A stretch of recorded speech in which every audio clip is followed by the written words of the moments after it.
You already know this story, and it's wrong. Someone told you this before signing a lease.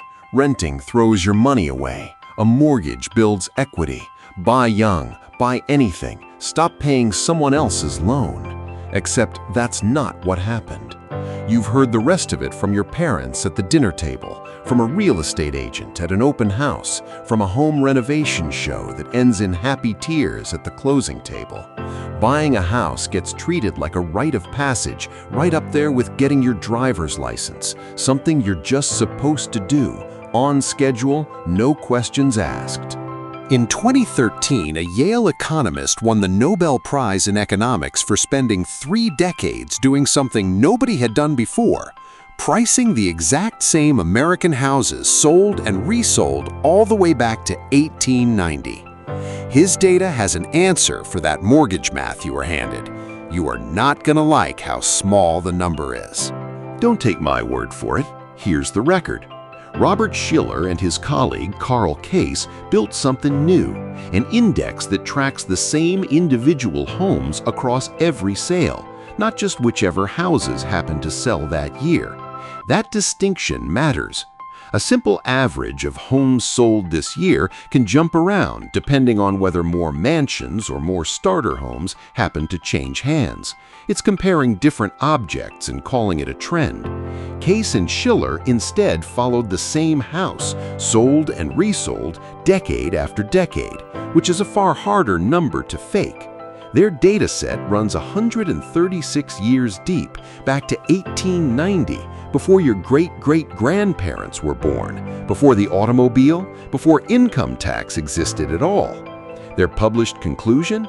Once you subtract inflation, U.S. home prices grew by roughly 1/3 of 1% a year. Not 4% a year, not even 1%, 1/3 of 1%. That's a check that gets cashed for almost exactly what you put in, with the cost of living added back on top, and nothing else. Over that same 136 years, the U.S. stock market grew by about 6.5% a year, after inflation.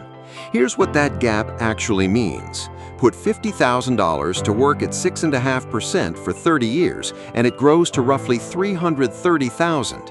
Put that same $50,000 into 1/3% asset for 30 years, and it barely clears $55,000. Same starting number, almost a $280,000 difference at the finish line. Case and Shiller didn't stop at price history. Their 1989 study tested something sharper. Does the housing market price homes efficiently, the way a stock exchange is supposed to? Working from nearly 40,000 real home resales in Atlanta, Chicago, Dallas, and the San Francisco Bay Area, they found the answer was no. Prices drift. A price increase this year tends to be followed by another increase next year, the kind of predictable pattern a genuinely efficient market isn't supposed to allow. If stocks behaved that way, every trader on Wall Street would be rich.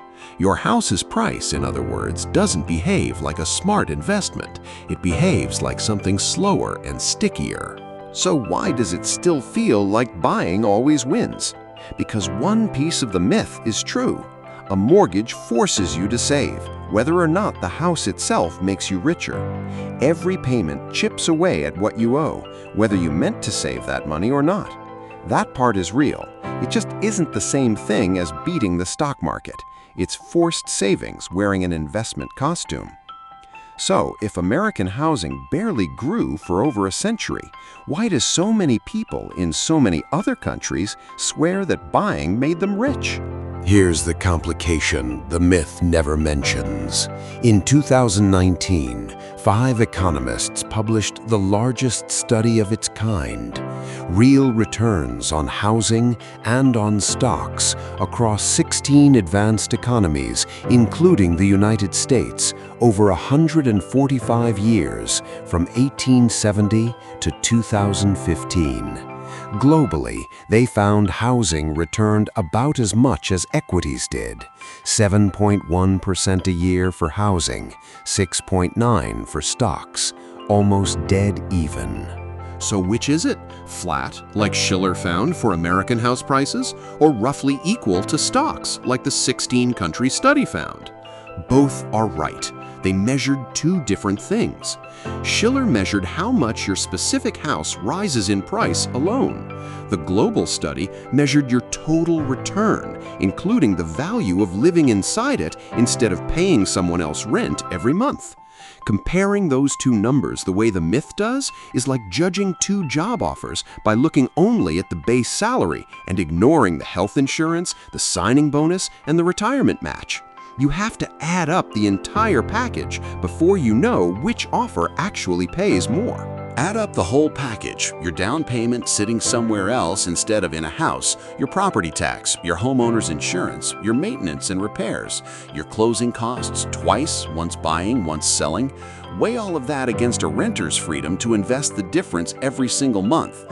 Once you do the full accounting, the honest answer isn't renting is throwing your money away, it depends on your mortgage rate, on your local property taxes, on how many years you stay before you sell, on what the rent actually would have cost you for the same roof. Right now, that mortgage rate matters more than ever. Freddie Mac's own weekly survey puts the average 30-year fixed at 6.55%, well above the roughly 3% many homeowners locked in a few years earlier. A higher rate stretches the gap even wider between what a buyer pays and what a renter could be investing instead. Run the real numbers for your zip code at today's rates, and sometimes renting wins outright. Which means the single biggest financial decision most Americans will ever make has been decided for decades by a slogan instead of a spreadsheet. Here's what changes once you know this. You are not behind because you still rent. You are not required to buy the first house you can qualify for just to stop wasting money. That feeling didn't come from data, it came from people who had something to sell you. A bank collecting 30 years of interest, an agent collecting a commission at the closing table, a culture that treats a mortgage like a scoreboard for adulthood. None of that changes what 136 years of actual prices show. It also means the shame that gets attached to renting in your 30s or your 40s was never earned by the math. Two people can make the identical decision. One rents and invests the difference, one buys, and depending on the mortgage rate and the zip code, either one can come out ahead. Neither deserves the lecture at Thanksgiving dinner. The real question was never renting versus buying in the abstract. It's whether the specific math in your specific market at your specific mortgage rate actually beats the alternative. And almost nobody runs that math before they sign 30 years of their life away on it. Now you can. The story didn't change. The frame did. If you enjoyed this video, hit like and subscribe so you don't miss the next ones. And let me know in the comments what you think. It helps me figure out what to cover next.